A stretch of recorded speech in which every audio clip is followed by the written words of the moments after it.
What's going on, folks? Welcome back to another episode of JD's Cooking. Sorry that it's been so long, by the way. I know I've been gone for forever, it feels like. But we're back. We're going to get started up again.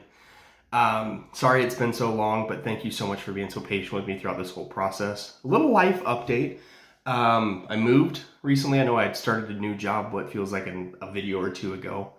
But shortly after that, we moved into a new place.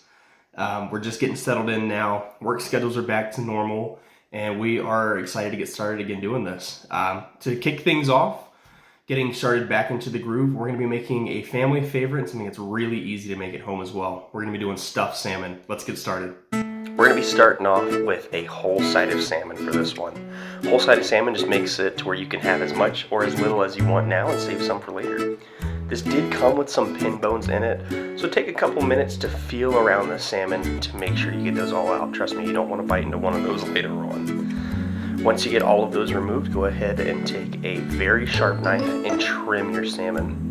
The pieces that you see me cutting off now are just parts that are unevenly sized, so that way they won't cook as even. Taking them off will just make for a more even cook along all the pieces you're cutting today. I just basically measure out my salmon with 3 fingers. Once they're 3 fingers wide, that's big enough for one portion. Go ahead and put a fine incision right down the middle of the salmon, about a ½ inch to an inch deep, depending on how thick the piece of salmon you're using is. Once you get all the pieces you're cooking slit like that, set it off to a side so you can start to make your stuffing. Into a large skillet, we're going to be putting a good amount of vegetable oil and a finely chopped shallot. Shallots pack a little more flavor than your average red onion, so it makes it great for a stuffing like this, because that's going to be where a lot of the flavor for the salmon comes from. Stir around those onions a little bit so they get translucent, and add in a whole bag of spinach. Spinach is going to reduce to about 1/4 of its size, so it does not go very far.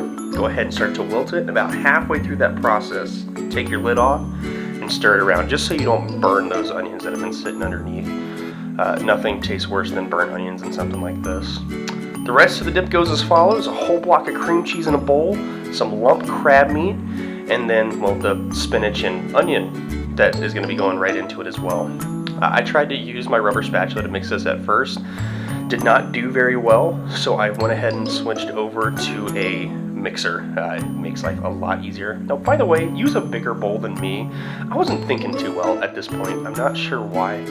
Mistakes were made in the kitchen, as you probably see by my thumb there and by the tiny bowl.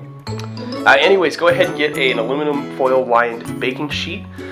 Spray down with some vegetable oil as well, and then lay out your salmon and get to stuffing. This part can take a minute.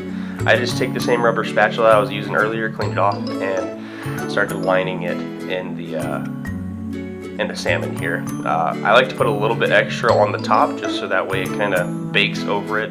Basically a nice little cheesy topping, for lack of a better way of putting it. And then this goes into a 350-degree oven for about 20 minutes. You don't want to go too much longer or under that 20 minutes, just because you don't want to dry out your salmon too much. From there, you're pretty much done. Get it out onto your nicest, cool-looking plates, and drizzle some of that balsamic glaze over the top if you fancy. And another great thing that goes on this is a little bit of lemon juice. That's it for today, folks. I will have more content coming out to you soon. Thank you so much. I will catch you next time.